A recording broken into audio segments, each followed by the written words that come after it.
Hey everybody, welcome to the second episode of Video Games Are for Losers. I'm Rusty.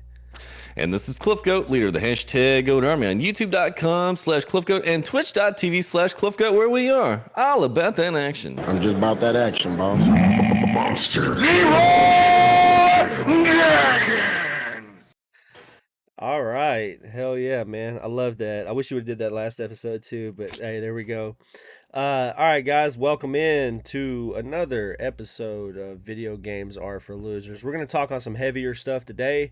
We had some, world events happen last week. I say world events, but we're the only country in the world that seems to have this issue uh, in the way that we have it. And we're going to talk about gun violence, but we're going to talk about it in relation to how a lot of politicians try to blame the current state of the world and the current violence in the world with guns, and they try to relate it to video games being the issue.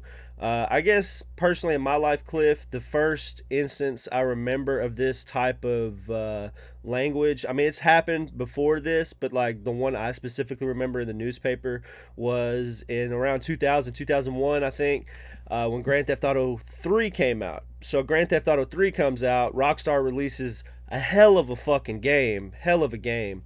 And yeah, it's one of the first video games that you can ride around and pick up hookers and drugs and sex and violence and all of these different things. You could have a shotgun and mow down pedestrians or shoot cars as they're passing by you, and realistically, in the world, we don't do that, and it's relegated to a video game for reasons, artistic reasons why they make these games and stuff like that. And so that's my first instance of the correlation of violence in video games is Grand Theft Auto. That was the very first instance. And one of the stories I remember, I can't remember any names or places or anything like that, but it was a kid had shot a shotgun at a moving vehicles on a highway. I don't think he killed anybody or hurt anybody, but they blamed it on Grand Theft Auto 3 specifically because the kid was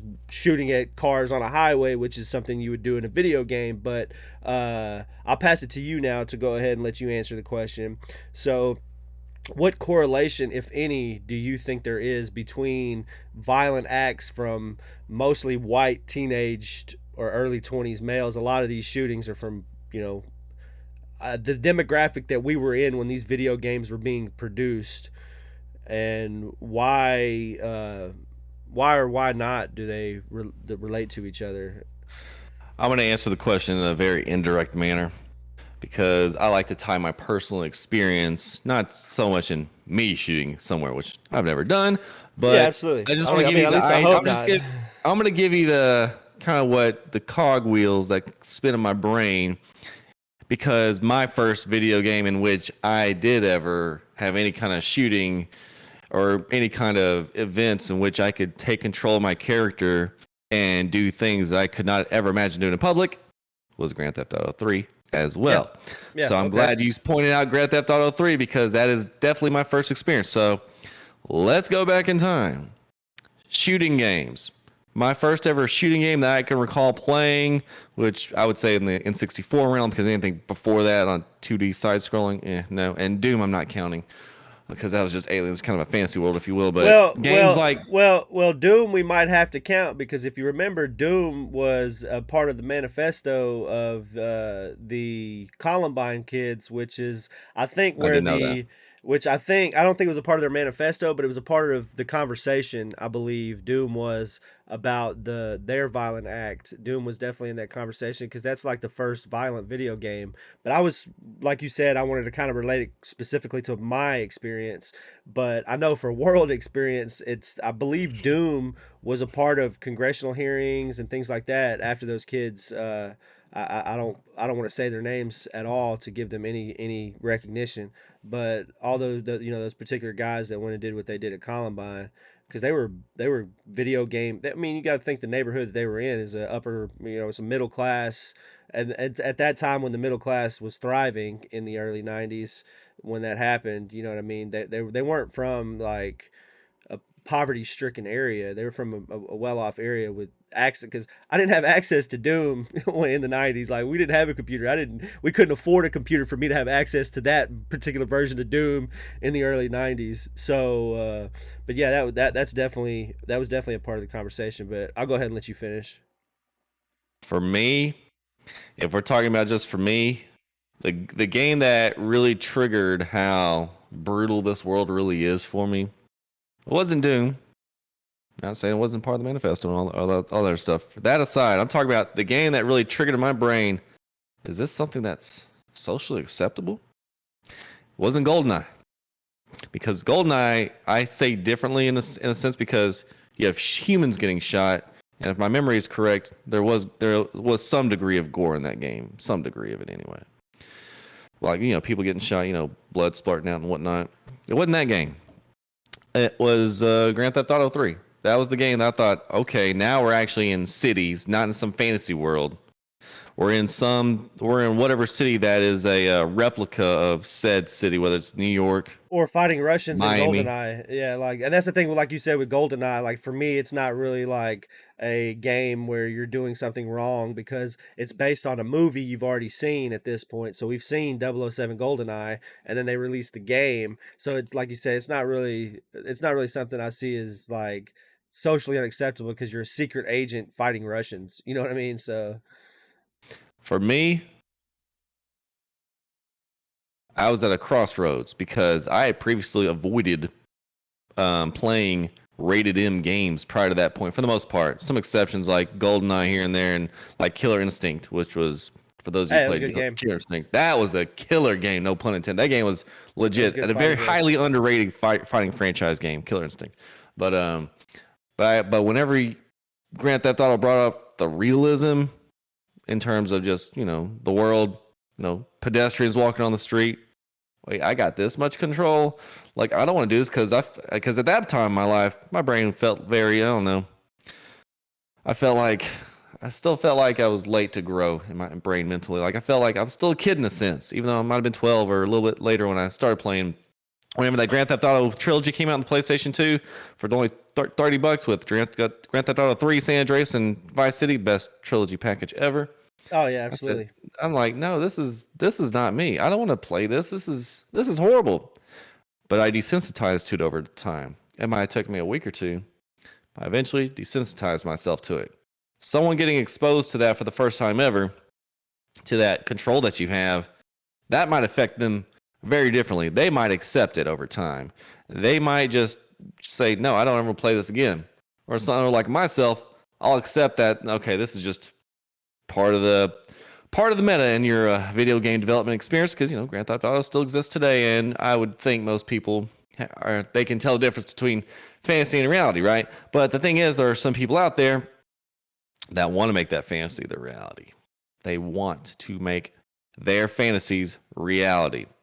So whether that is trying to be a character from an anime game, or not from anime game, from anime, or whether that's trying to make whatever they see in Grand Theft Auto become real life, which unfortunately has happened in the case of public shootings and whatnot. Some people will make that happen. Doesn't mean there's a correlation with the public at large. Although we do have these shootings that happen, it seems like all the time. Mahia High School, for those of y'all who don't know, is a small town about 40 miles east of Waco, Texas. There was an incident of a gun going off in a bathroom. No one got hurt or anything. So it wasn't a shooting, but someone did bring a gun to school, some 17-year-old. I know because they got people from Mahia. So, but that might have been just a case, not so much tied to this topic we're talking about, but it does speak to how carefree some people are when it comes to bringing guns into the public realm, if you will, and in extreme cases, actually inflicting harm. There's a lot of people out there that are just bad apples in the mix at the end of the day. In my opinion, it does not matter what era we're talking about. Video games or no video games, shootings happen. Do y'all recall the sniper shooting at UT Austin from the 60s? I think it was the 60s.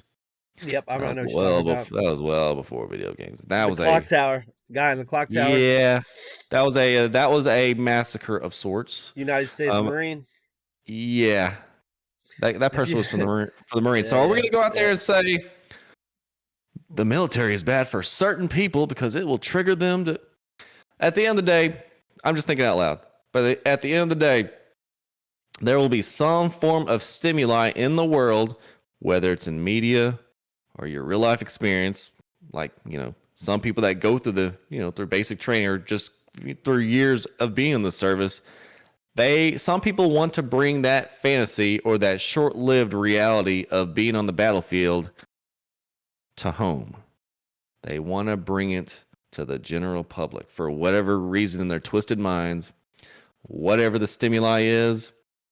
There's just people out there that are going to do it. As long as guns exist in this world and the accessibility to guns exist in this world, this kind of stuff will continue to happen. Now, I will say I have had discussions with very liberal coworkers a couple of jobs ago, and they would always discuss, why doesn't the United States adopt some system like a buyback system like Australia? Russ, you may be more savvy to this than I am, but Australia and maybe other countries have like some sort of buyback system when it comes to guns. Well, some of And them, some of them have buyback systems for guns, and then even in extreme cases, like in England, they even have like places where you could drop knives off, which is kind of I don't understand that part. Like, there's people like throwing their kitchen knives in these bins or whatever for whatever reason, but it's yeah, there's way more efforts in the world to curb gun violence in places that I guess are more socialist leaning, I guess you would say. And I don't want to say socialism like it's a bad thing, because it's not. Obviously, it works in Scandinavia very, very well. They're very happy, very well taken care of people by their government. And if they don't like their government, they can reset their government in ways that we can't as Americans because of the way the systems are set up. But yeah, so the buyback system for guns is definitely something that I don't understand. I kind of agree with some of your liberal coworkers, maybe a little bit on some of that stuff, but I don't know. It's just one of those things that's really hard to implement. Yeah, go ahead. but we're the United States. Something like that can't ever be implemented because people No, of all cultures have guns here. White, black, Hispanic, everyone's got guns. I mean, not literally, but I mean, if you go to a place somewhere like Chicago or Houston, I don't have any stats, but would you think probably most people in those cities have a gun somewhere? I I mean, would think I'm so. just saying. Well, I would I mean, think I'm so just in saying. most places in most rural states, most states that have a high rural population, or most states that are in the South. I would say most of the southern states. I would say from Virginia, South Carolina, North Carolina, Florida, Georgia, Alabama, all the way through all the way through the South to where we're at in Texas, Arizona, especially Arizona has pretty like relaxed gun laws. New Mexico, Colorado, Wyoming, Montana, Idaho, Indiana. I mean, all these places where they're and I'm talking about, I guess, bi-coastal, everything that's not if you're not on the coast, outside of the southern portion of the coast and the Gulf part of the coast. I feel like there's guns prevalent in those places pretty heavy, especially in Texas. There's like, I don't know, I'm not gonna act like I know the ratio, but somewhere I guess at one point I'd read the ratio was like 3 to 1, 3 guns to every one person or something like that. Some kind of ridiculous statistic like that. When you're talking about a state of 33 million, there's 333 million people in the United States, and 33 of them million of them live in Texas. So My thing is, as long as guns exist in this world, there's always going to be those few bad apples that try to bring their fantasy into reality somehow, some way. absolutely. So now the deeper issue really goes to, if we can't control gun violence, which control sorry not gun violence. If we can't control the guns, what do we do then? Like, what do we do to mitigate something like this? I There's think the already bigger yeah, there's always some degree of mitigation happening with you have tougher policies like at public events. I'm not talking specifically with schools in this section, but Well, no, like um, definitely, because I just recently went to a graduation mhm. at one of the Baylor facilities, the Big Hamburger Farrell Center. If you're from Waco, you know what I'm talking about, the Big Hamburger. So we went to this event, and it's the first graduation that I have been to since the COVID era began. and it's also the first graduation I've been to at that, even at that particular facility. I've been to multiple graduations at and multiple events, not just graduations, but it's the first time that I've ever been checked with a metal detector. It's the first time when I've been told that you can't have a bag of a certain size come in. And I've been to events, of course, that have had those rules and had those things, like when you go to Houston to a big stadium or you go to the big stadium in Dallas. I've had those experiences, but the fact that now it's hit your, your small hometown is now have these policies implemented where you have to walk through a metal detector. And even at our local high school, the high school that you and I graduated from, they now have metal detectors that all the kids have to walk through. Okay. So it's now hit small town America, to where small town America is and I don't want we're not like the smallest of small towns, but small town America is now implementing these policies and procedures that are already in place in major cities to curb gun violence, which is it's sad to see the fact that the high school that we went to, where at a time in the world where kids could still handle things by punching each other in the face and then being friends afterwards. I feel like a lot of that is being taken away with political correctness, and I don't really call it toxic masculinity, but there's a certain level of testosterone that young boys have, and some of them with mental health issues don't know how to manage a lot of those feelings and emotions, and they don't have the Facts. correct tools. And I think that's what a lot of it is. It's not, I'm not saying, I'm not blaming it on testosterone, I'm not blaming it on toxic masculinity or anything like that, but there's a lot of things that are going on in young kids' bodies and minds that they don't understand. And those that have mental health problems while they're going through all these life changes, some of them struggle to be accepted by their peers, and a lot of them get in that mentality that if I'm not accepted by my peers, I have no value and I have no worth in the world. And I feel like that's what causes a lot of these, is the lack of mental health care in public school systems, and the lack of addressing these issues, because there's just too many kids, not enough funding, which is another issue. It goes into a funding issue for these schools. They can't address this issue while they have 1,000 other issues they have to address. They can't focus on one kid when there's 30 to 40 kids to a classroom. So there's a lot of factors that go into it, and that's why, as you said, there will always be this issue. It doesn't have to always be this issue, but just the way the system itself works against us doesn't really allow for these things to be corrected in a effective or judicial way, I guess. There's no like process for helping these kids in a official capacity. These kids have to go seek help instead of help being brought to them. And you know what I mean? You can't help those that don't want to be helped, but a lot of these kids don't know that they don't know. Like, you're 15 years old, you feel all these crazy emotions on top of the mental health problems you might have caused by whatever your environmental factors are at home, and it comes to a boiling point. These kids have made fun of you for all this time, and you don't know how to manage that, and all you could think of is, well, if I go get a gun out of my dad's gun closet and I'll load it up and I go to school and I take out these guys that have made fun of me or have hurt me in some way, maybe I'll get some satisfaction from that, because it's satisfactory when I do this in a video game world. I get satisfaction from that. I get an endorphin release from that. So maybe if I replicate it in real life, I'll have the same feel. I'll get that same endorphin release. I'll get that same feeling of satisfaction. And I don't think that like you said, I don't think that video games cause gun violence. I don't think that is the cause and effect in gun violence. I think what happens is video games are an escape from reality. When you have mental health issues, you're looking for an escape from those issues. You're looking for an escape or a release from that weight on you.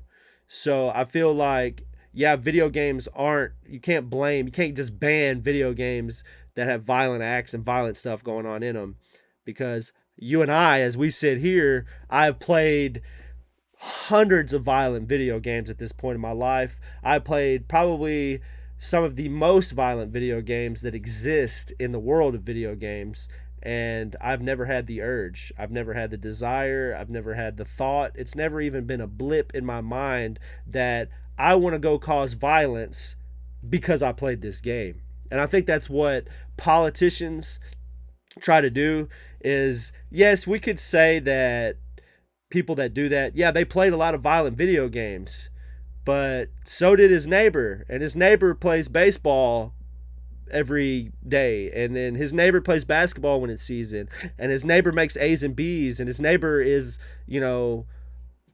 not being bullied. So instead of saying, hey, this kid's being bullied, that's why he brought a gun to school, or this kid's not being treated by his parents properly, or his parents are trying to be his friend instead of trying to be his parents, or blaming it on environmental factors, they want to take the one thing that's a hot talking point for that particular, party. They want to take the hot point. Oh yeah, video games cause violence. We got to legislate video games. We got to tone them down like they do in Australia. Australia actually, whenever you're creating a video game and you're releasing it to the world as far as production goes, and this goes for movies, TV shows, whatever, whenever you're releasing a game into a different market, an Australian market, an Asian market, China, Japan, wherever, a lot of them have different rules and regulations up to what you can produce and ship out. So regionally, I'll use a violent video game as an example. Let's just say like Call of Duty or something like that, and say a lot of blood. Well, some countries would regulate the production of that and say, well, you could release this game in my country under these stipulations: no gore, no blood, no red blood. You could have a splash of black or a splash of white or something, but there's no specific. We don't want to know that it's blood. It could be something else, but it can't be blood, kind of thing. And they do that in some countries, and I don't see. I mean, it's a hot talking point, and I see why they do it, because the highest percentage of voters are people who are way older than we are. The highest percentage of voters are people between 50s and 60s and stuff like that. They vote more than we do. So whenever they are speaking, video games or correlate to violence, what have you, they're speaking to the demographic that's going to vote for them. And boomers, they didn't grow up in a world that we grew up in, where we are probably a little more desensitized to certain things than maybe they are. And maybe not necessarily desensitized, because they grew up in the Vietnam era, when Vietnam was all over TV and you had limited media at that point. So whatever they saw is what they saw. And at that time, the Vietnam War was on 3 TV channels when it was happening. It was on every channel at that time. So maybe they aren't as desensitized as us, or I don't know, but it just seems to be for them, any bit of fun, they want to try to correlate to something negative. And I don't think that video games should be, chastised and, done that way. I don't think that it should be considered a bad thing just because there's some kids that really, really need outreach programs, and they need different resources in the schools and different resources in the communities. There's no community outreach programs anymore. There's no, you don't really hear a lot of, oh, the kids in the neighborhood are all playing basketball on the corner. Everybody, it seems like a lot of the parents from our generation, especially latchkey kids. I wasn't really a latchkey kid, but there's a lot of kids who were. And it seems like they're trying to helicopter too much these kids. Like, this generation of kids that our generation is raising seems to have too much, there's too much political correctness in their lives. There's too much helicoptering. The parents hover too hard, and they don't ask the right questions for their kids. You know what I mean? They don't try to, like, as growing up in the tech world as we have, we should be technologically savvy enough to know what our kids are looking at. And a lot of parents, they don't pick up their kids' phones and look through and see what they're searching on search engines, or what conversations they're having with their friends. And it's not necessarily prying in to see their privacy, but it's just to make sure that they're on the right path of what they're, you don't want your kid Googling, how to smother dogs quietly or nothing like that. You know what I mean? You want to be able to track that before it gets to that point. And I feel like it's just, a lot of parents aren't doing the right things, and we're not as voters voting in the right ways to change all these things inside these schools and stuff, because mental health is huge, man, and that's really what it all boils down to. I think when it comes to video games and gun violence is the lack of mental health awareness for young males, specifically young males, because I feel like at that age, 16, 17, 18, girls are more vocal, it seems like, about how they think and feel about the world, because they've been given that pass socially to emote however they so desire. Whereas, man, you're a 15-year-old kid and you start crying about, oh, how you feel at home, oh, my mom doesn't love me and all that, you'll get clowned on as a 15-year-old male. I mean, like, you were in locker rooms that I wasn't in. You were in athletics and stuff like that, so I imagine it happened at an even higher level than what I personally experienced, of repressing how you think and feel about stuff inside of a Trey athletic Wilson, locker I room. remember the moment you showed me in that locker room, but that was kind of out of love, not really out of like hate or anything. Anyway, keep going, keep Yeah, going. yeah. Yeah, he heard you, Big Trey. He heard you, man. But yeah, so it's just there's a certain amount of toxic masculinity that still exists in locker rooms, and I don't know specifically for this generation. It might have died with this generation. I see a lot of what I consider hopeful things on social media, where you have, all these athletes. There's like an autistic kid that likes sneakers and he doesn't have a nice pair and his parents can't afford him one, and all the athletes will go out and they'll all pitch in the money together and they go buy him a brand new pair of Jordans. I've seen that once, and it really gives me like faith that it's changed some. But I know that specifically when we were coming up in the 2000s and through the early 2000s and the mid 2000s into the late 2000s, there was a lot of that hazing and stuff going on. There's a lot of it. I mean, I was a part of it. I used to do the same thing. I could even have at one point, somebody could have considered me their bully. You know what I mean? And even though we didn't see it, I didn't see it as bullying now, but in retrospect, yeah, there's one or two kids that I might have been their bully, not intentionally, and there was never like, I never felt any malice towards any of those kids. It was just clowning, but they might not have taken it that way. Like, there was one kid in specifically, we're at lunch and I had peas on my plate and I took the pea and I was throwing one pea at a time, and it just kept dinging him every time with one pea at a time. And by the fifth pea, he stood up and fucking raged, and he got in trouble and I didn't. You know what I mean? So it's those kind of things. I didn't get in trouble for throwing food. He got in trouble for throwing his chair across, behind him and hitting the wall and, screaming and stuff like that. But that could be considered like a bully activity. And I apologize to anybody that I ever potentially bullied. I didn't really feel like I was a bully, but in hindsight, I might have been. But mental health, that's it, man. So if you ain't got nothing else to say on that one, we'll go ahead and I have plenty to say. we'll go for it, man. Rock and roll with it. So, back in around 2000, 2001, my parents were going through a separation, and it was a horrible year. It was just arguing back and forth between parents, and at the same time, I was big into WWF at the time, which is still it's known by WWE now, but it's the same company. And there was a wrestler I watched back in the day. His name was Chris Jericho. I think just about everyone knows who Chris Jericho is. You know who Chris Jericho. The is, walls right? of Jericho. Yeah, absolutely. Oh, hold up. You already know where I'm going with this. There was this one Yeah, yeah, annoying yeah. kid in gym class in 6th grade back in Mahia. He was like probably up to my chin in height. He was really short. But he got on my nerves every day. I don't remember exactly what. It was like accumulation of events in conjunction with me going through that year of, parents separating, and I needed an escape. So combine that with the walls of Jericho that I learned from Chris Jericho. I'm like, that's WWF. it. Yeah. I put him in the walls of Jericho, which is it's like a modified Boston Crab of sorts for those of you who are into wrestling. And I locked it on for about 10 seconds or so, and I went full extension. And he was in crutches for a few days after that, but he recovered. But I got in trouble with I thought I was in trouble with the gym teacher at the time. Told him I was going through stuff at home and whatnot.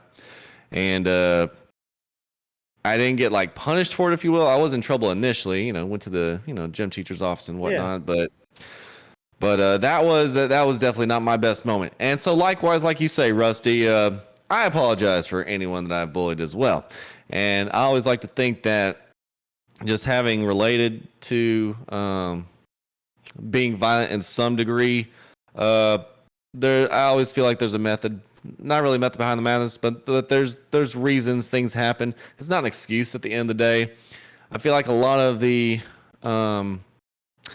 a lot of the bad thoughts that come through kids' heads growing up is, I think it might be 100% or close to 100% of what happens at the home. The home life's got to be on point. And there's a lot of people out there that will complain about the system and whatnot. But I think more people, like mainly parents, they gotta look at their situations in the mirror. Are they keeping their houses intact? Are they speaking from a glass house? I don't know. But make sure your house is in order, long story short, because mine definitely was not at the time. There's always an explanation on why things happen.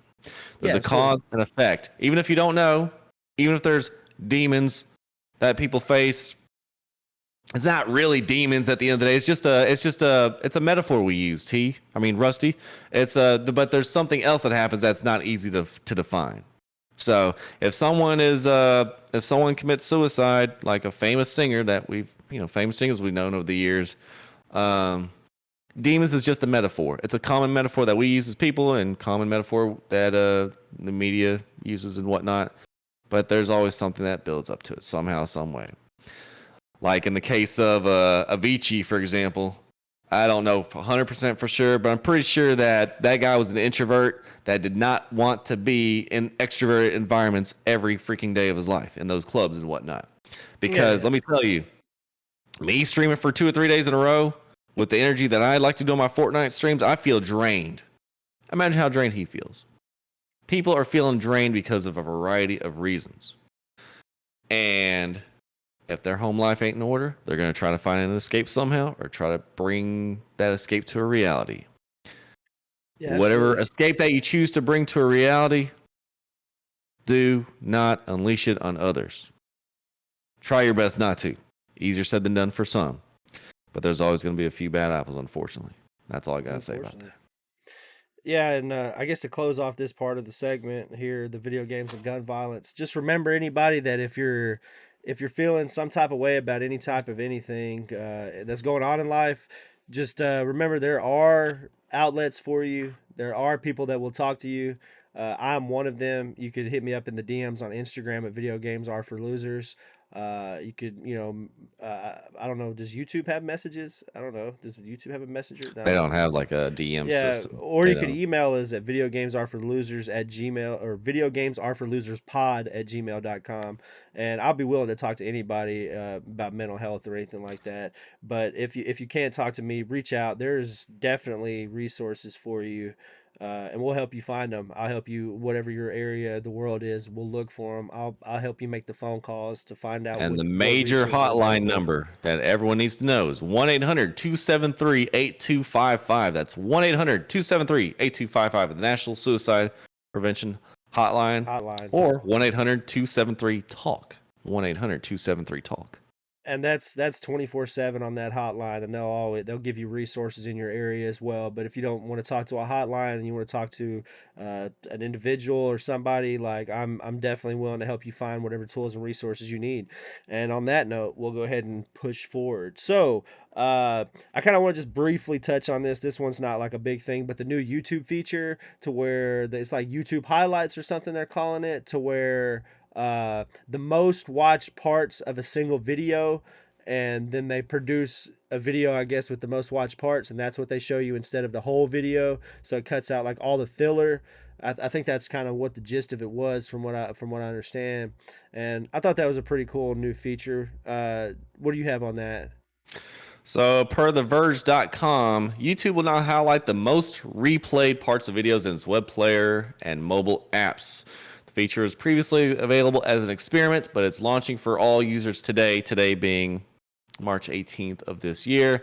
You'll be able to identify the most popular parts of the video from a graph that appears behind its progress bar. If the graph is high, then that part of the video has been replayed often, and you can use the graph quickly to find and watch those moments. I like to think of this as a quicker way to clip a video, if you will. So if you have a certain part of the video that has a high viewership, like the closing moments of a game in Apex or whatever video Yeah, game you have, might be a quick way to spit out like there a you go. link to that So there you go. section of the So video rather than have to rely on someone to clip that or create their own highlight on a VOD and show that off.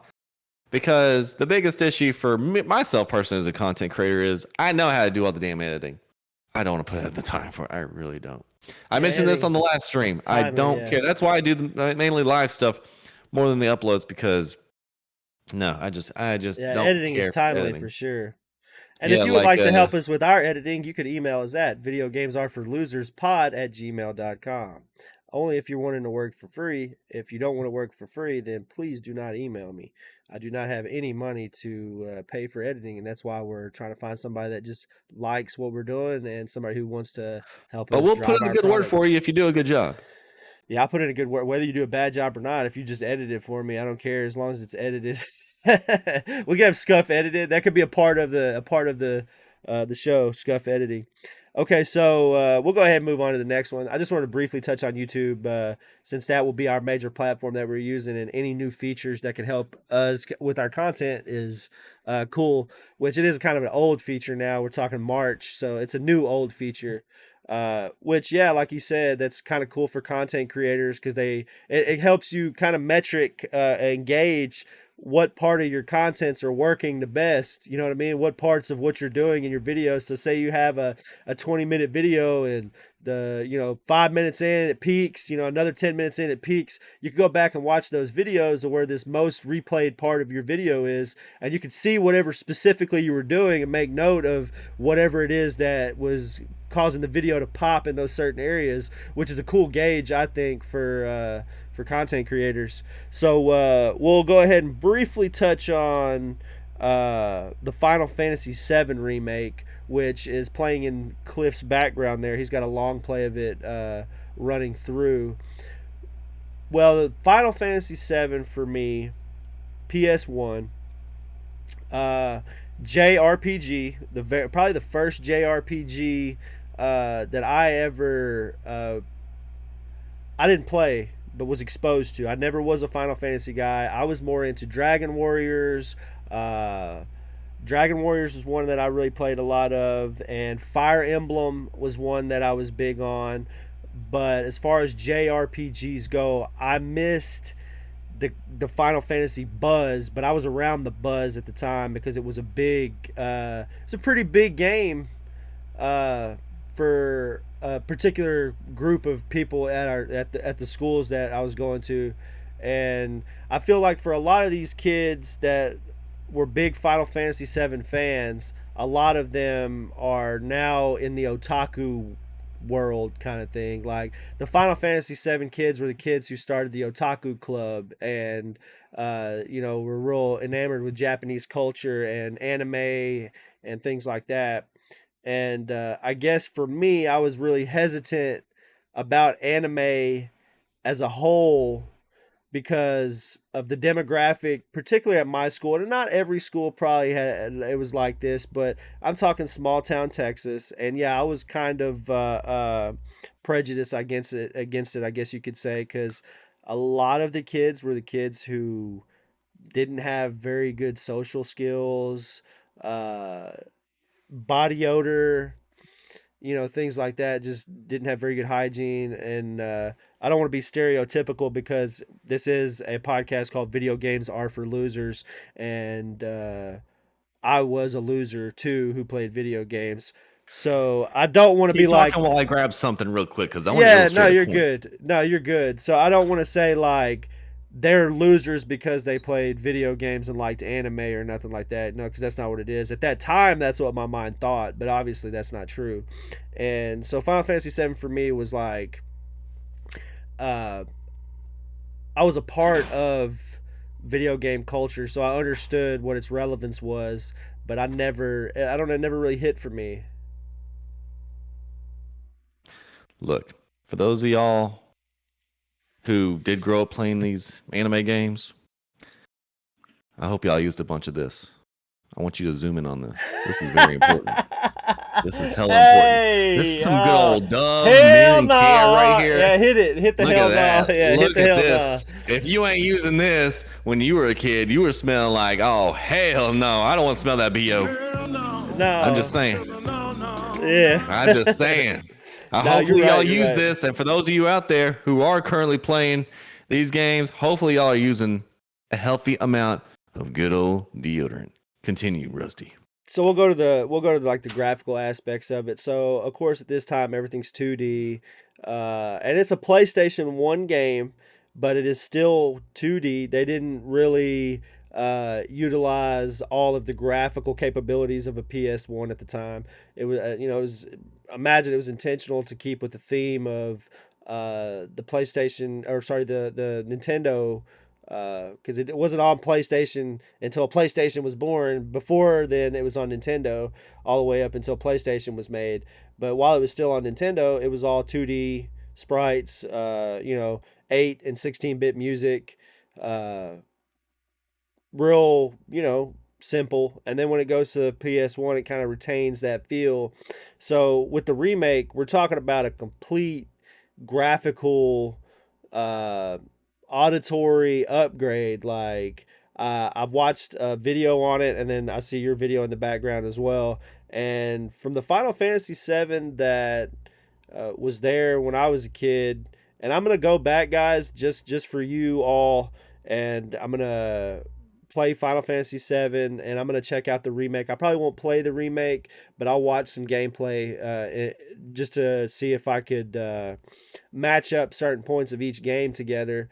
And we might end up having another Final Fantasy VII discussion after I explore this a little bit. But so what's Final Fantasy VII for you then, Cliff? So for me, it's just an atmospheric thing where I understood the relevance of the game, but I was enamored by different JRPGs, lesser known, I guess, not lesser in popularity nowadays, because Final Fantasy, or Fire Emblem did pretty good when they released the new one for the Switch and stuff like that. So I don't want to say I wasn't a fan of JRPG as a genre, but particularly Final Fantasy VII, it just never.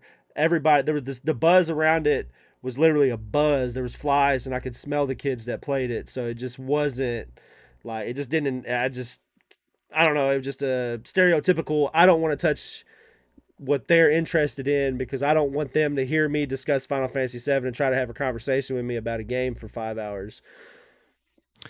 Let me say that the Final Fantasy VII Remake Intergrade on Epic Games is discounted from $70 to only $50. That sounds like There a you good sale to go. me. That's good. $70. Whoa. Is that Yeah, like that's a why. premium edition or? Well, there's only one Final Fantasy VII game listed on Epic. It's that one. So Yikes. there's some Damn. games there's very few games that do get that $70 upcharge, or not really upcharge. That's just the base price is for that is 70. Most games, it's 60 is still your standard price for most full games, but yeah, that one is 70. I So, but it's I think 50 they right now take on sale. advantage. I think they take advantage on that because it's one of those games. They're like, everybody's gonna buy this game. You know what? Screw it. Let's jack the price up. So they're like, all right, we'll sell it for 70 because we know But they do have 70% of the people that are buying this game are 30+ year olds that But played it there's when they were content in kids. there. There is a DLC in there and some like bonus features. So they do advertise some Oh, DLC okay. in there. So maybe that's part of why. That's why the word integrate is thrown in, which I don't think that's thrown in with the original Which PlayStation 5 edition. which But for everybody that doesn't know right now, Epic is they got a big ass mega sale going mega on. sale. So It's a mega sale. Borderlands 3 is free right now. Holy yeah. shit. That's the biggest name game that's been free since GTA 5 was free last year or 2 years ago. I don't forgot. Yeah, yeah. That's a banger. When I first got my PC in May of 2020 is when they had their mega sale, because I guess they do their mega sale in before the summer hits, between May something and June something. That month is usually like a month run of their mega sale, I guess. And just know that this week there's going to be bangers, and it might even be already. Maybe for next episode, I'll look and see if there's any leaks at this point. By then, the second game will have released. because in 3 days the next game in their mega sale mystery game pack releases, which I like it when they have the mystery in front of the they got the vault door with the epic tag on it, because it means you're gonna get a AAA game. So whereas I'm not a big fan of Epic Store or the Epic environment, you got to snag free shit if you can get free shit. And I'm the kind of guy that if it's a free game being released, I don't look at it as, oh, well, I'll never play that game. I look at it as, well, that's a free game that takes me just one click to always have access to.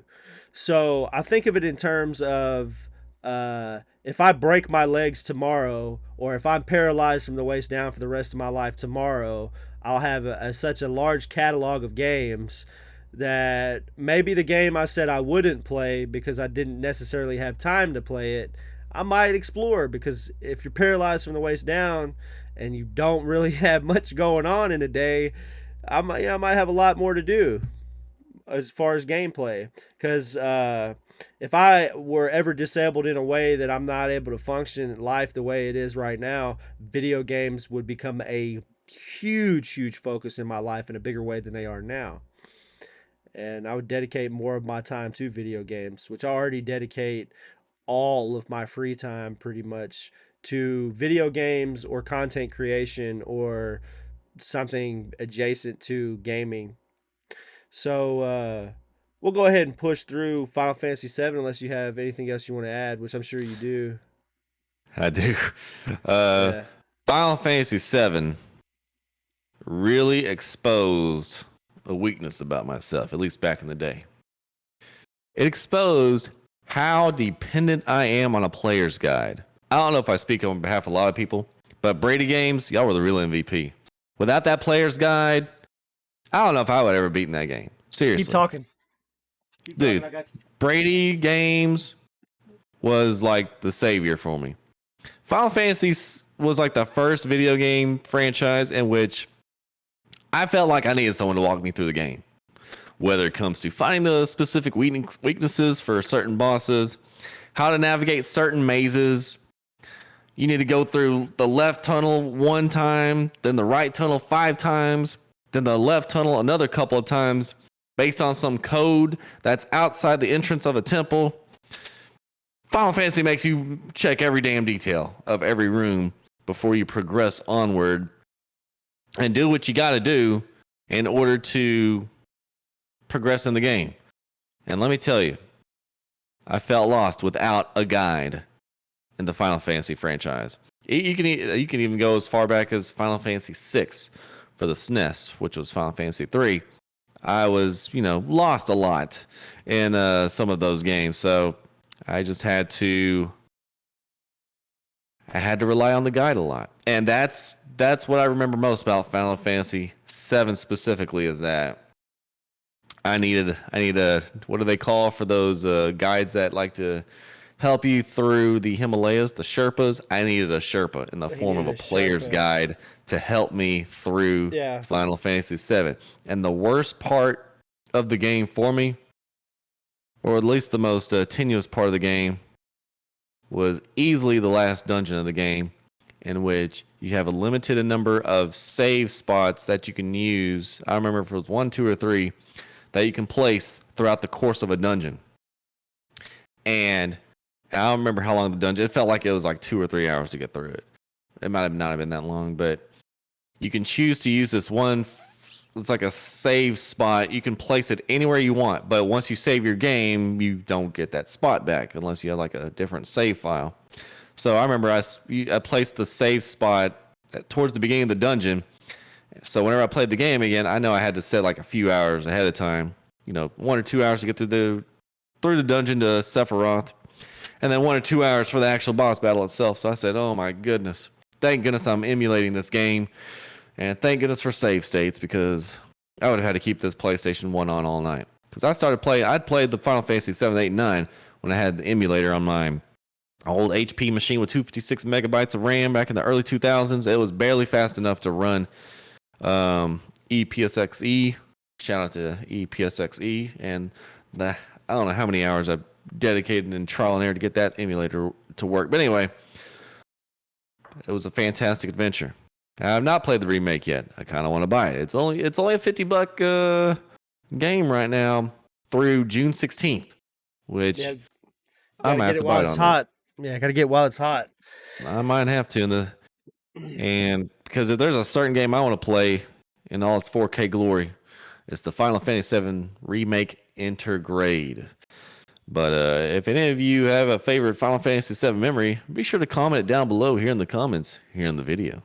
Yeah, don't forget to hit like, subscribe, and smash that bell for us and get them noties going for yourself. That way you won't miss out on any great episodes that we have. And if you're a sponsor and you're watching this video and you want to sponsor us, make sure you shoot all business inquiries to videogamesareforloserspod@gmail.com, and I'll get back with you expeditiously. So we'll move into the last segment, which is kind of interesting for me. This one, I'm kind of glad that you brought this one to the table for me, Cliff, because as a kid who was not in athletics and who didn't play any sport whatsoever, uh, I had a hard time understanding people that did like sports, and through video games, and not through just video games as a by itself, but through games in general. I'll call fantasy sports games as well because it is a game essentially. So sports games as a whole, whether you're talking about Madden or the show, or back when we were growing up and it was MLB baseball games, just any baseball game at that time, because there was hundreds of them. Arcade style games, simulation style baseball games. Same with football. Before the great Madden takeover, there was tons of uh, arcade style football games, simulation style football games. Same with soccer. There's always been the arcade, and it's with all the sports. Golf, you got Mario Golf, Mario Tennis with tennis too, and then you have the pro version of those games as well. So, growing up in my household specifically, Cliff, the only sports that I was exposed to as a child were through my mother, because my dad wasn't a sports guy. My dad was a go outside and work guy. So if you could be outside doing something, why would you waste time sitting inside watching a TV? And so when it came to football, baseball, basketball, the traditional American sports, those three in particular, which are probably the three most popular sports in the United States: football, basketball, and baseball. I didn't really know anything about them at all. Same with hockey. I really didn't really know anything about hockey. But my mom was an avid tennis watcher. Major tennis events, she watched them. French Open, watched it. Wimbledon, watched it. You know what I mean? So all these major tennis events, I was always rooting for whoever the major Brit was at that time. Andy Murray for a lot of my life, I guess. He's the major Brit that we watched. Is he Brit? Oh, I don't even want. I don't want to say he's a Brit and he not be one. That would be bad. But I think it was Andy Murray. Yeah, it was Andy Murray. I was right. He is British. Okay, I just wanted to make sure. That would have made me sound stupid as shit. But so Andy Murray was one that we specifically used to root for a lot, and I always liked the Williams sisters. They were always a blast to watch for me. So tennis was the only sport that I really knew the rules and I understood real good, and then as well as association football, soccer, which is soccer. So. Uh, I understood that because I grew up in England, which is just it's soccer city, you know. Whereas in America, y'all might have been throwing a baseball around or a football around. In England, all the neighborhood kids were kicking. We're footy, you know. We're playing footy. We're kicking the ball around, and so outside of video games, before we jump into like the video game aspect of it, all I knew was those two sports: rules, regulations, what you're allowed to do, what you're not allowed to do, and I'll let you go ahead and touch on yours before we dive into the video game part of it.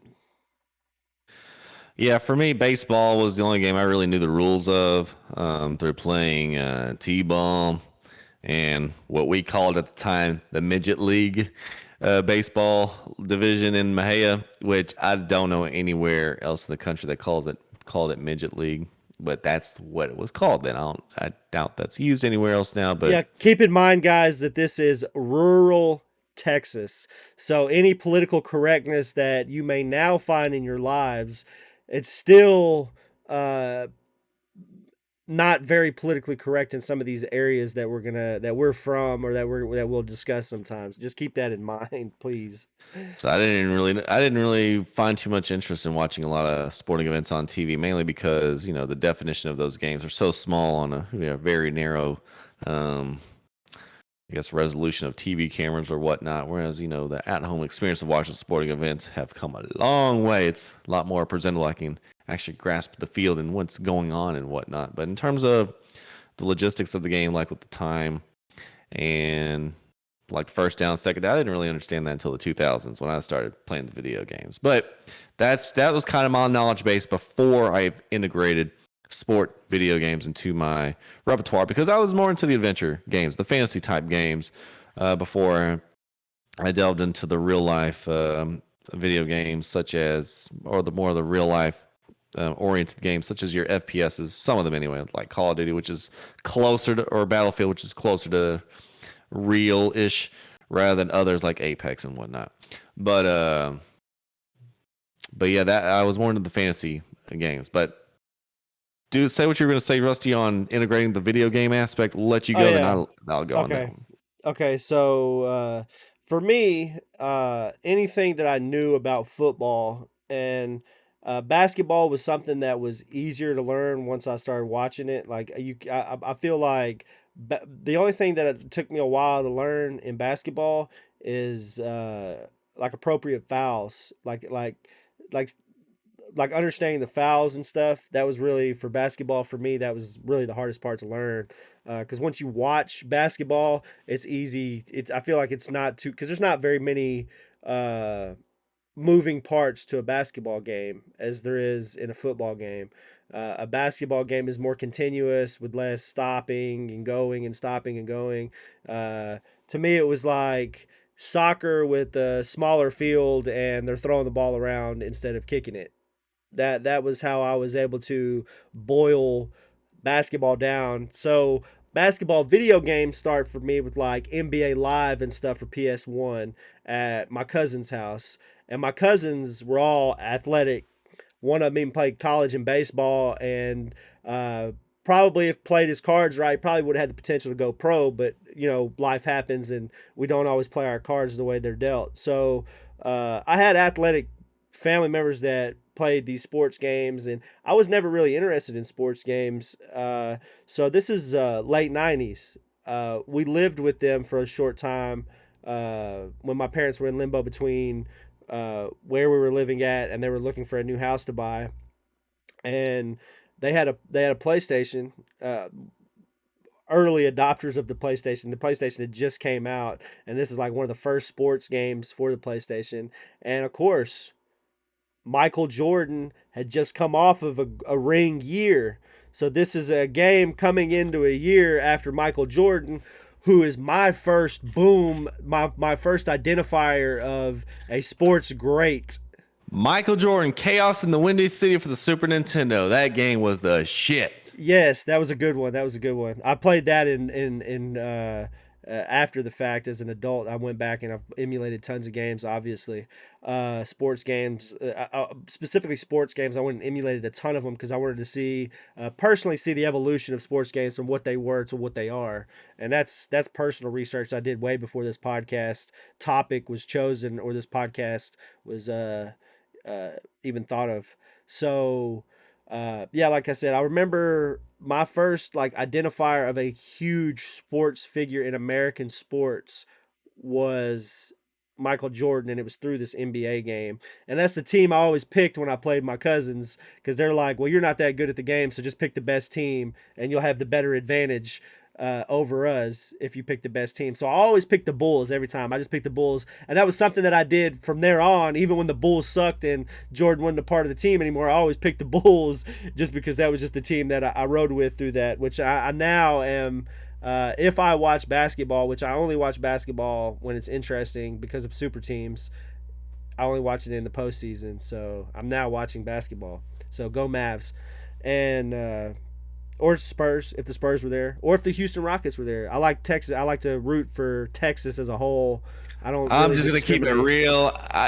As a Mavericks fan, I respect the Spurs, the Rockets. Oh, I don't have my bleep button, but bleep the Rockets. That's all I Okay. gotta say on that one. Okay, I got you. I got you. But so I'm not really invested in basketball. But so now taking it to a different sports game. So Madden at this time, I'm aware of Madden. I've never really played Madden. Madden comes around in the 2000s. My brother is the one who really attaches himself to football in a way I didn't at that time. I didn't really care. My brother was a huge football fan by this point, and his starts with like the Broncos winning the Super Bowls back to back. That's his first exposure to football, and that's why the Broncos, I think, is his team. Is that first exposure was boom, boom, 2 Super Bowls. Oh, that's a bad. I like that team, and then it kind of carried on, and never seen one since. No, they've won one since, maybe. No, I don't think they have since John Elway. I don't think they've won a Super Bowl since John Elway, have they? The Broncos, I don't think they've. Yeah, they did. They went with Peyton. What am I Peyton talking about? Manning, Super What am I Bowl talking 50, bro. about? Yeah, yeah, yeah. What am I talking about here? Okay, so yeah, so Madden and everything's around at this point. So that's where I really learned a lot of like the rules behind football, because football is very nuanced. There's a lot of stuff going on. There's a lot of moving parts. There's a lot of reads, a lot of different options you could do when you're designing plays, and you have a You got the play that you pick. Wildcat. Yeah. Rusty, are you familiar with the free kick field goal, which almost never happens? You talking about where it's like a punt, but they kick the field goal with like a punt action instead of the holder holding the football's in your hand, right? And they kick it like That's a drop kick. I'm not talking about a drop okay, kick. I'm talking about a free kick field goal. For those of y'all who don't know what a free kick field goal is, you'll never see it in a Madden game or a drop kick, because those are, even though those are in the rules and it does happen in real life, you will almost never see it. So basically, what Rusty is describing is a free drop kick where you're in punt formation, but you have to hit the ball right after it hits the ground, not before, and if you make it, it's the same value as the 3-point field goal or PAT, depending on what it is. But due to how hard it is to actually convert, no one ever does it. But the free kick field goal, which has probably only happened 2 or 3 times since I've been alive, is basically you would only see this at the end of a half. So it would have to happen after the return team. I don't know if it's just on a punt or a kickoff on a punt for sure. When you fair catch a punt, the immediate next play you can choose to do a free kick field goal. I'll say that one more time for that to sink in. You must fair catch a punt, then the immediate next play you can choose to do a free kick field goal. So how it works is, on the free kick field goal, the holder holds the ball like it's in field goal formation, and then you have your other 11 guys that are just kind of clear, because it's like a kickoff. But so you have everyone from the defense, they're playing at the back of the end zone essentially, and you can choose to kick the ball for a 3-point field goal. And this would only happen at the end of a half, because the only time you would ever kick a field goal immediately after is if you have like no time left on the clock, right? I've never heard of And that you don't, before. Yeah, and there's no rush. There's no rush. Keep that in mind. There's no rush. So it's a field goal holding the ground. So the kicker can get 10 steps back if they wanted to. If they wanted to go for like a 70 or 80-yard field goal, if they wanted yeah, to. But it would have to happen immediately after a punt fair catch, maybe a kick fair catch also. But again, the chances of it happen, the situation would have to be perfect for it to happen. So if the opposing team with 10 seconds left punts the ball and they shank it, and let's say the opposing team, the return team, fair catches the ball on their opponent's 40-yard line, which that would have to be a really, really shitty punt for that to happen for an NFL punter. Then yeah, theoretically, the very next play would have to can be a free kick field goal, but there's no rush. So there's really no excuses if you miss it. But anyway, just want to point out one of the nuances of football in which probably 95% of people do not know about. But yeah. I never knew about that, it's and kind of like some people who are learning chess, they should know this. They don't know what an en passant is, where a pawn captures a pawn by taking the diagonal behind it, but only if the pawn that moved previously moves 2 spaces up, not 1 space ahead. And you can only use that en passant you only have one chance to use it. So anyway, long story short, there's little nuances like that. But what I just showed you from football, that's a nuance probably no one knows about. Anyway, continue. Yeah, that's something I didn't know about. But yeah, again, like football is so nuanced. There's a lot of stuff going on in football, like at any given time. And through video games, I was able to get an understanding of it. I'm not going to say that, like, still, you just told me something I never knew about football. And I'm now an avid fan of football and watch tons of games every season. Uh, so that was my introduction to football, was video games, and my, like, where I was able to gain a bit of understanding how it worked. And I don't think without video games I would have had that much exposure to it. And through video games, I was able to find an appreciation for some of these sports that I didn't really understand or know anything about. And so specifically, I'll talk a little bit about fantasy football since it is a game. Football for me was always a conversation that I could never participate in. It was a conversation that was always happening, but it was a conversation that I couldn't participate. I just didn't have enough knowledge of the game or players or people involved with the sport, or what the significance of certain positions was, and why certain players had the value they had, and all the way down to, like, why that guy slanted this way, or why he ran straight and then cut, or why he never cut and he just ran straight down the field, or why did the quarterback release the ball in a certain way that he released it. It's just stuff I didn't care for or understand or know why. Well, all my friends were sports people. They all liked sports, whether they played them or not. You being one of them. You were a big football fan at one point. I know that you have been in the football world in a deeper way, so your interest in it has waned due to the sheer amount of it you used to be a part of. But there's a lot of people in my life that were big football people, and I wanted to be able to relate to them. I wanted to be able to sit there and have the conversation about who was the better running back or why they're the better running back. And it's one thing to know who is the best running back, but it's another thing to know what makes him that person, what tangible and untangible intangibles whatever the tangibles and intangibles are of that particular player that makes him that person. And through fantasy football, and you have to analyze football in a different way in fantasy football to be relevant. You have to pay attention to more things.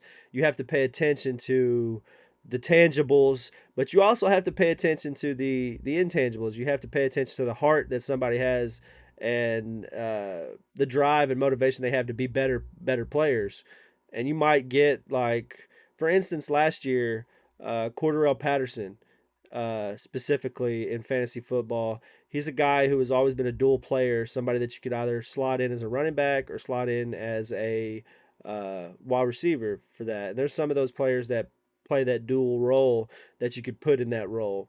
Taysom Hill's one of them too. You could put him at tight end, wide receiver, or running back in fantasy football because he plays dual roles. And to understand why he is that way, and to know what makes him that great, to be able to play multiple roles, all starts for me with, like, video games, man. Like, playing the video game and playing that specific role, playing that specific position. And once I got into Madden, in a deeper way in my early 20s, 2021, so it's 2010, 11, 12, 13, and I started to play these different Maddens. I started playing. I was like, well, let me play differently than I've ever played. Before, it was pick your favorite team, and that's all you ever played with. You only ever played exhibition. I never went into season mode. I never went any deeper. But the deeper I went into the game, playing through full seasons and playing on franchise mode, and then playing creative player mode where you create your player and then your player gets drafted to a team, and then you play through that player's career. And once I started to dissect the game and go through it more like that, it gave me a deeper appreciation and understanding for the game. So to take it back to video games as a whole, and video games in relation to sports knowledge, that's it. That's where, like, the accumulation was in my early 20s when I started playing fantasy football, and I started playing these games in a different way than I had played them. I've played these games for years, but I never played it in the sense that, like, it was just like, hey, bro, here's the controller, let's play a 2-player game. And I never played a sports game I never put the time to play it on my own because there was always something more interesting to play. But in my early 20s, I was just like, yeah, let's do it. And now I don't buy it every year. I usually wait till it's free at the end of the year, cheap for $5 at the end of the season and buy it. But I still love these sports games and I still love to go through them because no matter what I've learned and what information I now have, anytime I play a full season or I change how I play or I change what I do and I dive into a different feature or specifically nowadays they have this ultimate team mode where you build your team like a deck building game. You build your team through a card deck type thing and you get all these random players and you build your team from all these random ass players. You've got like players that aren't extremely high rated. So it exposes you to all these different players and their abilities and their talents for fantasy. It gives you an understanding like, oh, well, he's rated this on Madden. And you're like, all right, well, let's go look him up and see what his stats are in real life. And you're like, oh, well, yeah, he's not a bad player, but he's not on everybody's radar. And I can see why he's not. And, oh, well, he's warming up. He's getting hot. Maybe he'll be hot for fantasy this year kind of thing. And it takes it back to, like I said, take it back to video games. Without these games, would I have a deeper appreciation for sports as a whole? No, I wouldn't. I wouldn't care one fucking bit because the conversation that was being had it was video games at that time frame. Everybody was talking about video games, but they were talking about football and baseball and basketball, and I had no interest in those sports.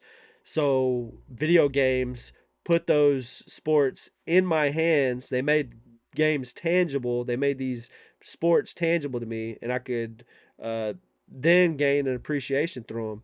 So without video games, I would not care one bit or understand one bit about any of the appeal of sports. Like I hate baseball with a fucking passion.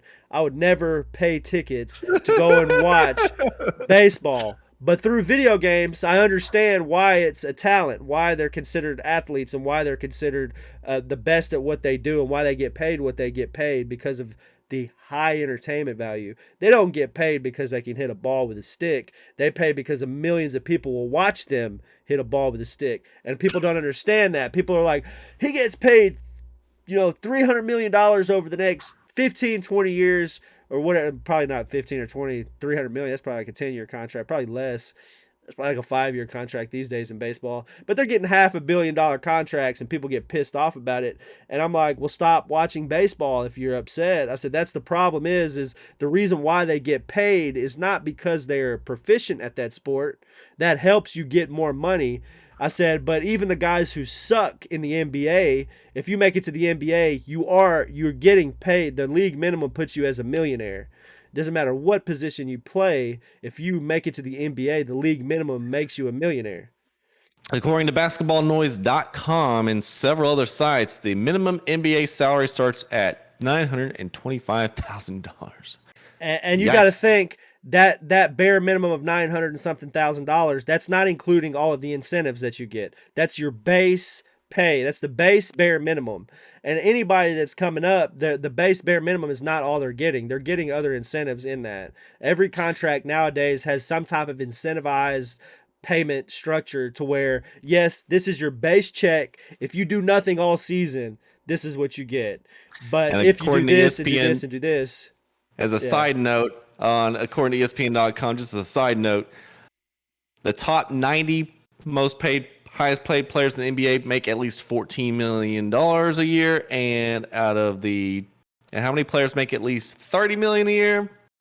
That would be all the way down to 31 and up. And Steph Curry leads them all with $45.78 million a year.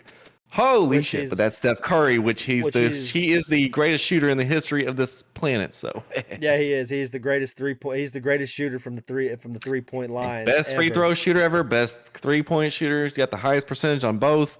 He is the shot god ever. Like in the history of the sport of basketball, he is as prolific for the game as Kobe, as LeBron, as Michael Jordan, as Kareem Abdul-Jabbar, as Larry Bird. I feel like he is maybe not now because he's in the sport still playing, and LeBron is different because he is, he's LeBron, but he will be on that pantheon of basketball stars when he retires, no doubt. Steph Curry is like, there's like certain people that perform excellently at their sport. There's some people that I like to call space aliens. Like their outliers are so far out there that maybe not percentage wise. Like if you look up like free throw percentage between Steph Curry and Steve Nash, who's not that far behind Steph Curry in all-time free throw percentage, or another 3-point percentage person, they might not be that far behind in terms of the stats, but in terms of how they get their points, I like to call 2016 season of Steph Curry like a space alien season. Like this doesn't even seem real. It feels like a simulation. Steph Curry is a simulation. If I call you a simulation, like a Jordan or a LeBron, especially when LeBron was in Miami, like he built like a cyborg. Like he's got the boulders of deltoid muscles and playing. He actually played. That's back when LeBron actually played defense, and LeBron still is in. He's still an MVP candidate even at 37. He's still up there. But anyway, there's a few people out there like Allen Iverson with his handles. He's a simulation. Those guys are awesome. But I want to go back to my sports experience real quick. Yeah, go for it. First sports game I ever played. Yeah, go for it. NBA Jam. I rented this game with Grandma in my mom's house where I lived there in Waco. This is back in the mid-90s. NBA Jam. First sports game I ever rented. That and SimCity 2000 alongside with the first sports game. I'm not saying SimCity is, but after the first two games, I played with Grandma, or what we call them in Texas, Mamaw. That's a Texan, is he? We got Mamaws, we got Meemaws, we got Peepaws and Papaws. Yeah, we got it all. Oh yeah. Let me tell you, she whipped my ass in first game of NBA Jam and said, I want to take this game back. And that's back when they had that one movie store next to where Miss Bears used to be at. I'm talking, I don't even know if you were here at the time. Flicks. That's where that's where the Miss Bears store is at. That's where this video game store is at. So we're talking way the fuck back in time, right? It's a tattoo parlor now, by the way. It's oh not Lord, anyway. anymore. It's a tattoo. But I told Grandma I want to take this game back. I didn't like it, but that was my first sports game. It was NBA Jam, but I eventually grew to like it. Although that was not your traditional NBA game, which I didn't play until years later. I said, oh my goodness, I'm really going out of my comfort zone with sports games. But I would say my first legit sports game I ever played, which I actually liked because I already knew baseball, was Ken Griffey Jr.'s baseball game, not the N64, but the Super Nintendo one. That was an interesting game. And I remember my buddy old Eric, he would let me borrow his N64 Ken Griffey game using that left, right, left code to where Ken Griffey points his bat out of the stadium. So where any contact with the ball is an automatic home run. That was awesome. But baseball aside, I learned basketball through, actually I don't remember which game for basketball, but for NFL, for football, I don't remember if it was NFL Blitz or if it was Madden. It was probably NFL Blitz because the timing of the game I think was still the same, even though it's modified. I think the timing of the game and the rules were still pretty similar. Like learning the downs. I didn't know the downs.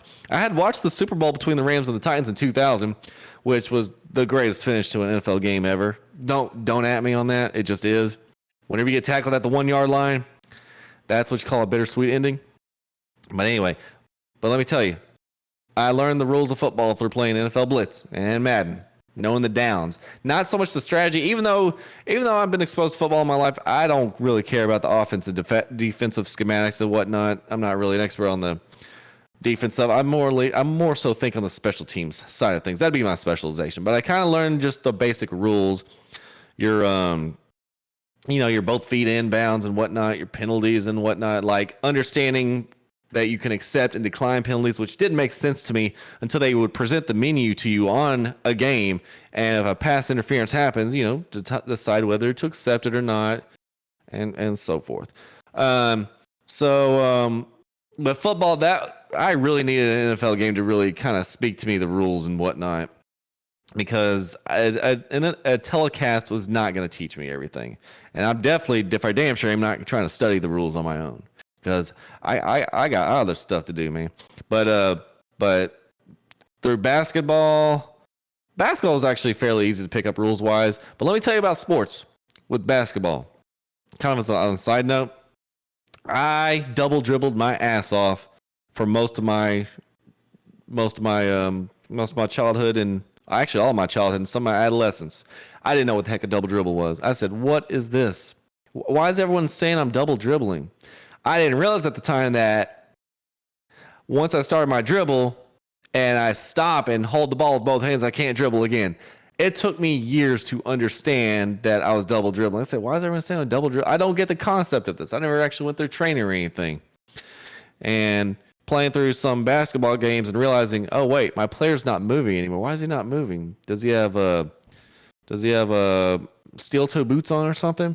I realized that once you stop your dribble and that ball contacts with both hands again, you're not supposed to move except pivot on that one foot. I didn't realize that for years. For years, brother. I said, why is everyone calling me for double dribbling?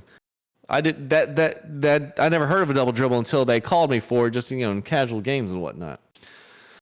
So that was a big learning point for me because I said, okay, so this is how this works. And of course, knowing that there's 12-minute quarters like in the NBA, and understanding that there's X number of fouls you're allowed to have for pro versus non-pro games, that was all new to me. I said, okay. Just going through the simulation in a video game is helping me understand this. I don't need a coach to tell me this. I can just go through the game and figure it out. And other games along the way, like with hockey, which I still don't really understand all the rules. I don't mind watching hockey. It's fun. It's fun as hell to watch in the playoffs. To boil it down simply, hockey is soccer. Most of the rules are similar for hockey and soccer. There's some differences, but just like in an offsides in soccer is generally the same thing as the offside in hockey. Whenever one player gets too far up the pitch, I guess it's when a defensive player goes too far up the pitch. When somebody who's supposed to be playing on the defensive side of the puck or the ball. Yeah. But the sports games or anything, and I could also tie into like tennis, like with Mario Tennis. That helped me learn all the different things like match points, break points, and sets, and love. I'm like, get your Valentine's Day self out of here. Bruh. But let me just say that and the golf, that was probably the one that I enjoyed the most, was playing Mario Golf on the 64. I understood what eagles and birdies were like. Just watching a telecast, I would be too bored to watch a telecast of. Because I don't want to spend all day. I'd rather because playing on Mario Golf, it's more fast paced. Whereas if you're watching on television, of course you got the cameras cutting across from player A to player B to player C. But I want to stick with one player. And whenever you're playing a game like Mario Golf or Mario Tennis, you can go to the next spot where you're going to hit the ball from immediately. You don't have to watch Bowser's fat ass ride the golf cart all the way from 200 yards down the golf course. You can just go straight there and okay. Because I don't want my ADD getting the best of me, right? And especially watching golf back in the day, where not too many people are watching on the internet in the '90s. I don't want to watch I don't want to have to wait 30 minutes to watch until Jack Nicklaus has to hit again. I just want to go straight to the next thing because I got stuff to do. I didn't have bills to pay at the time, but I got things I want to do. But yeah, tennis and golf, those were big also, and kind of give me the basics on the rules and how. And just how the general procedure of the games are supposed to be carried out. So, sport games were highly educational for me at the time. And let me say, there's a lot of people, a lot of parents back in the day, mainly the boomers back in the day, that would say video games were a waste of time. I know my grandpa did at the time. But there's certain games that I would consider being a waste of time. Like if I had to play E.T., for example, that game's a waste of time. If there's like some arcade games I personally don't care to play. Don't do the mascot like that. Come on, man. That's the mascot. We can't do it bad like that. Hey, terrible game. Worst game in history. Yeah, let me tell you. But there's some games that do have some they do have some level of academic merit to them. There are certain games that I feel like some certain vocabulary words just kind of stick out to me a little bit better than had I just read them from a book. And I wasn't really interested in reading books at the time. And I'm still not interested in really reading books that are like fiction. Now, if it's like technical books, of course, I don't mind reading those, like reference manuals. I'm a sucker for those reference manuals, and not something that's fiction or nonfiction, or fiction, I should say. But I will say that there is some educational merit and a lot of those games I learned growing up, and I would and soccer. That's another game like playing FIFA. Actually understanding like golden goal, silver goal, and all that other stuff. Those were definitely educational in their own right. And with the advent of all the simulator games that are out there, which I don't really play. I don't play simulators, but those are highly reinforcing games for people that are trying to learn like PC building. There's a lot of people out there that want to learn how to build a PC. And if they grab PC Building Simulator for free on the Epic Game Store last year, they're going to have a good time whenever they're in the process of deploying their RTX 3080 with their 64 gigabytes of DDR5 RAM. Who knows? But the right game can be beneficial to you if you are young in the video game world. And I believe there are some games that absolutely are a waste of time. You just got to have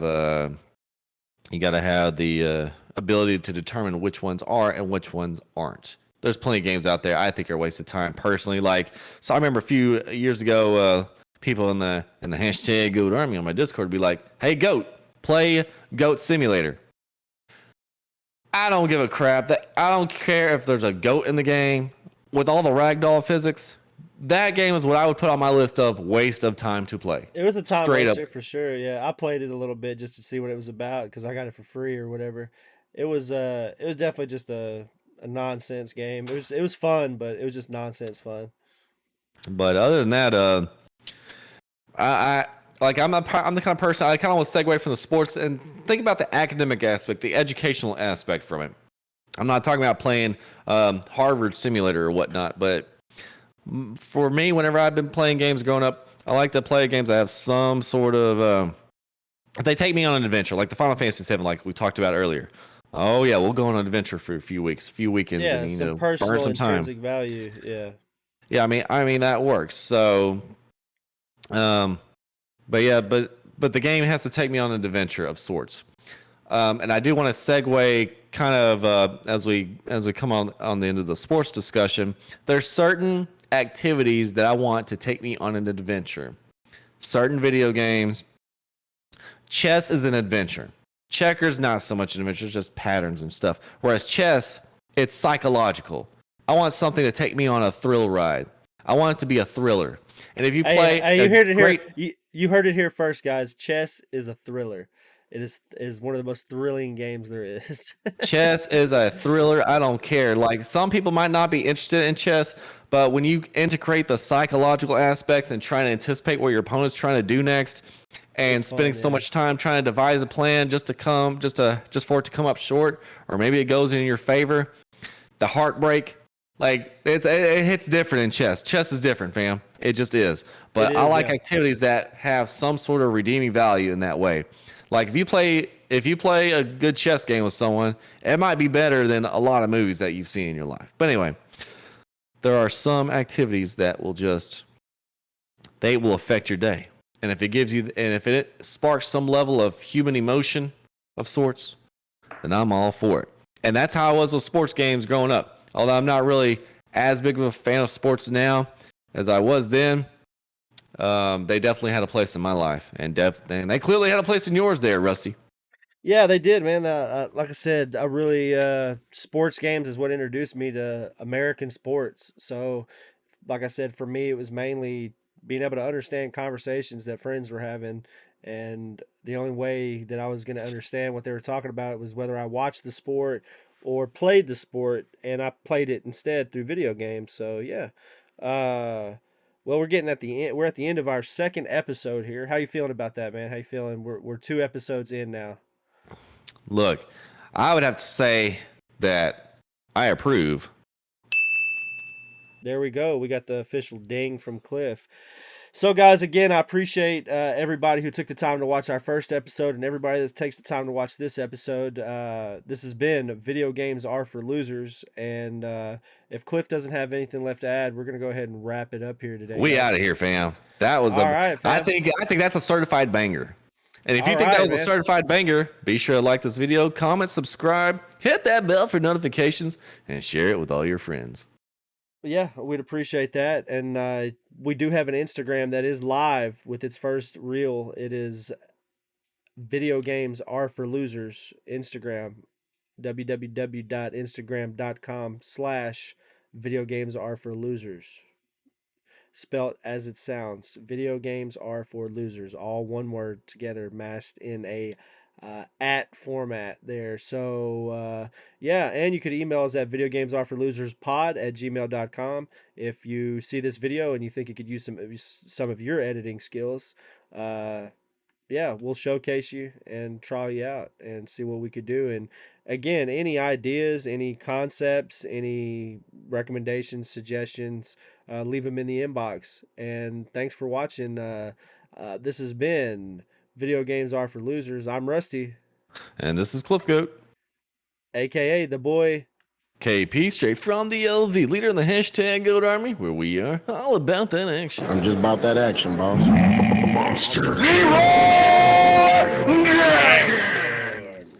All right, guys. Thanks. Appreciate y'all.